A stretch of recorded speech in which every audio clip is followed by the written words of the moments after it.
These are the two processes that I follow to see if my mix sounds good or not. And I'm talking about the process right after mixing but before mastering. Number one is volume. When you think about mixing, everything is volume. What you do in EQ, what you do in compressor, panning, everything deals with volume. So we're going to subdivide this into further sections. Let's look at plugins and specifically at EQ and compressor. If you're thinking, how is EQ and compressor part of volume? You change the volume of certain frequencies up and down in your mix, and that is volume, right? You're giving different dimensions and you're giving different dynamics using compressor. You're controlling the peaks, you're controlling the very soft portions, and you're making them both more or less in the same area. So you're controlling dynamics. That is volume. So how you shape your volume matters a lot in mixing. So when you play your whole song after mixing, you should hear every individual instrument in your mix when you focus on it. And also you should hear them all together well, gelled well together. It shouldn't be like only your vocals is heard well because that's prominent. So you pushed all your effects and your volume up and all the other instruments are just playing very softly. That's not how it's supposed to happen. Everything must be in the right level of volume. So yes, in order to make your vocals, you might bring it a little louder, but not too loud that it stands away from the entire song. It should be just loud enough, just prominent enough, and drums, bass, guitars can all, kind of support the vocals. Don't bring them too low, then that's not a proper balanced mix. So volume plays a very important part in everything. So what I like to do is just listen through the whole mix once and just think about the volume perspective of it. Even when you pan, do you know that basically when you pan it to one of the sides, you're actually bringing the volume down? A little bit, not a lot, but a little bit, like a couple of dB down. So once again, that involves volume. So when you listen to your song, see if you can able to hear all the individual elements clearly, gelled well together, and different frequencies are aligned together as well. And another subdivision to this is specifically focusing on frequencies alone in your entire song. If you want your bass to be highlighted and if you want the groove or the riff that you do in your bass to be very prominent, is it highlighted well enough? But also, is it sounding well with the drums, with the vocals? That's an important part. If you feel like you want more sharpness and more presence in your song, that's where you focus on the higher frequencies. But you cannot just boost the high frequencies in order to give sharpness. Sometimes you'll just magnify the S sounds and a lot of sibilants that sound really annoying.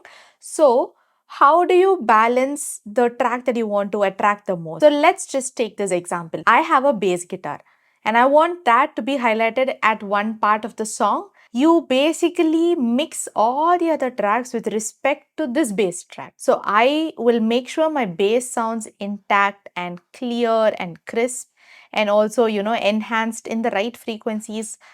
But I'll mix the drums with respect to the bass. I'll mix the vocals with respect to the bass. So like that, when you keep piling tracks one by one, bass will start to shine in that section of the song.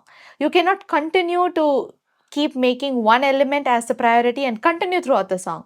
Sometimes you will have to shift that priority, especially in sections where you have instrument solo. You might have to make sure the balance over there is slightly different from the regular balance where the chorus happened or the verse happened. So shift your priority in that way and automatically bass will become the highlighted part of your song. Similarly, another common kind of thing that I've seen with my students' mixes is trying to enhance the vocals. So they try to push the highs, which is good. But also remember you have like cymbals and hi-hats and electric guitars which kind of occupy the same higher frequency spectrum. So when you try to push your vocals in a very erratic manner in the higher frequencies, there's a high chance where the cymbals or any of the other higher frequency elements will start to sound a little less clearly or it will not be as sharp as how it was before. So you need to think of a way by which vocal gets highlighted there, but at the same time cymbals are also highlighted. Maybe you dip a little bit of frequencies in the cymbals to make it shine just in that one place. Or try to find a cymbal sound that doesn't clash with the same higher frequency vocal sound. That's going to fix it instantly. So that's how you actually have to make sure that certain elements are highlighted, and this again comes under volume category. And the third subdivision under this, which continues with the previous point that I said, when you have different sections of your song, different elements start to get highlighted.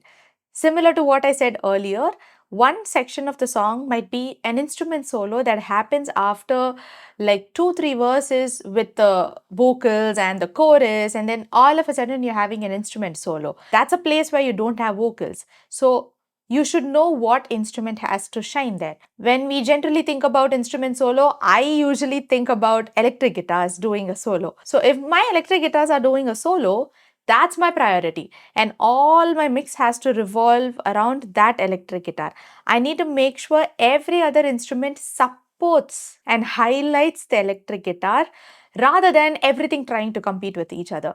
Because more often you'll have electric guitar doing a solo in the center probably, but you'll also have other elements doing another bit of harmony or solo which is probably panned. Like you'll have guitars in 2 tracks, one on the left side, one on the right side, doing different scenarios, but just supporting the electric guitar. Now, if you want to make these two also high, make sure still the middle element is highlighted as to the maximum as possible, and make your mix in a way where at one point when the electric guitar stops, the other panned elements and everything else slightly rises a bit, and vice versa. That creates a really interesting texture to your song, something very unique and something very kind of like a ear candy for people listening to your song. So each section has its own potential. If you think about the chorus section, and that's the main hook of your song, and you want that to be really highlighted, how do you give the dimension of volume in that section, and how can a listener know that that is the main section of your song? That's entirely dependent on volume. So how you're going to pan things around, which again eliminates a little bit of volume here and there and highlights the portions in the center, how you're going to give volume in terms of frequencies using EQ and compression, and all that together is going to build up that hook section in your chorus. When you travel around different sections in a song, make sure that the priority of the volume perspective changes for each section. That's going to be a different perspective in mixing. So if you have watched all my videos but haven't subscribed yet, please do subscribe to my channel because it will benefit me to make more videos, more tutorials and put it out for you. The second step that I always do is automation. You would have seen thousands of videos in my channel that talk about automation, and I've repeatedly stressed on the word automation because it's such a fundamental and crucial tool that you have to use in your mixing and mastering process. One subdivision under automation is to actually automate your reverbs and delays. A must to automate your reverbs, and I'll tell you why. When you travel from the verse to the chorus section, that's like traveling from a very intimate close-up section to a more spread out and a more number of instruments, more number of melodies, and more stuff are going on in the chorus section. Now you'll want your verse to be sounding very close up and intimate, and probably you won't have a lot of instruments going around in the verse section.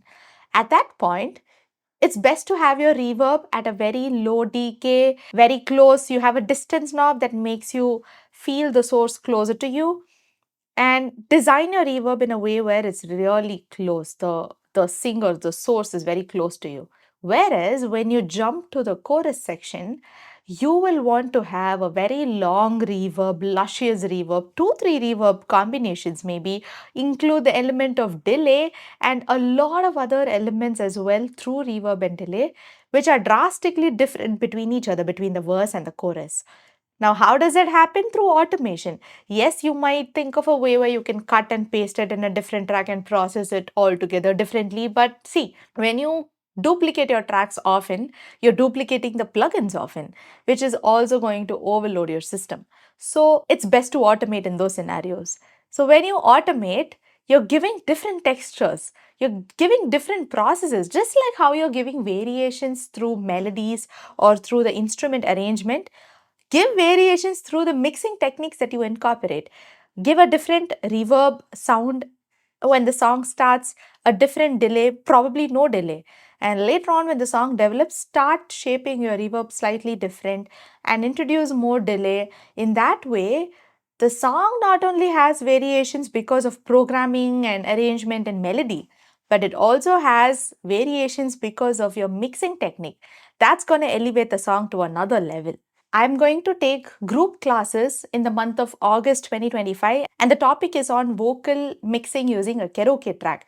I'm going to link a form below in the description for you to sign up for it.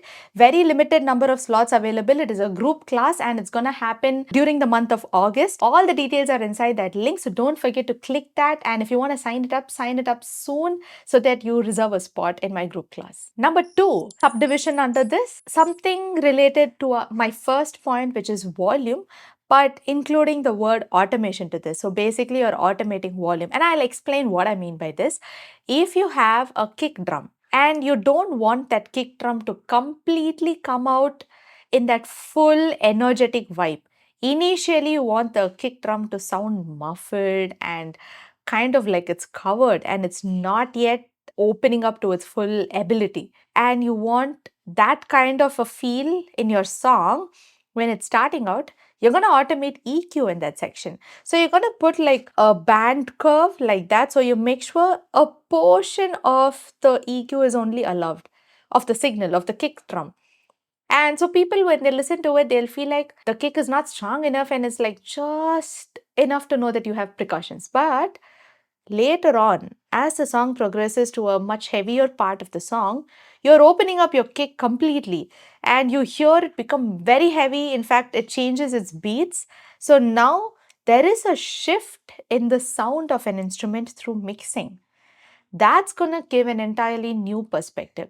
I'll give you another scenario. Last week or so, I was mixing flutes, and in that flute section, initially I had an intro where the flute was just doing just certain sections here and there. I wanted to highlight it a lot more with delay because flute kind of was on his own when it started out. So I gave a lot more delay to the flute, but in terms of EQ, I brought the mids and the highs a little higher because it was almost like flute was standalone in the intro. But later on, when I had a bunch of chorus and instruments coming in, I cannot keep my flute the same way because if I continue to increase the mids and the highs, it is going to clash with my vocals and percussions and everything else. Later on in the song, I brought down the mids in the flute, but continued to keep my highs in the flute. So I'm kind of sculpting, in a way, automating the EQ so that where there is emptiness, something shines.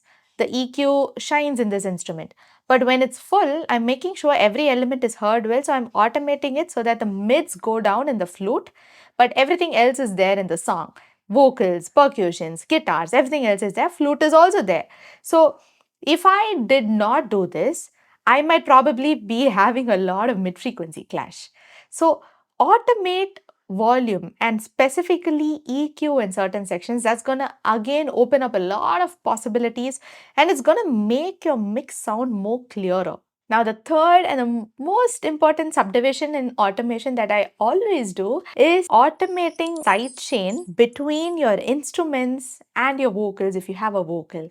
And if you're clueless about what I just said, I'll explain that further. After I complete mixing the entire song, including like vocals, and let's say vocal was a highlight in the song, right after doing that, what I love to do is make a group of all those instruments. So I have one group which says instruments, and all the instruments are part of that. And I have another group which says vocals, which might include backing vocals or whatnot. But the main vocal will also be part of this group.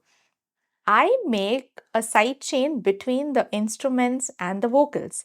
Basically, I'm dipping down the entire instrument volume a little bit when the vocal comes up. And I'm not meaning to say that I'll be doing this for the entire song. Not at all. Because I don't want that to happen for the verse or the slower parts of the song.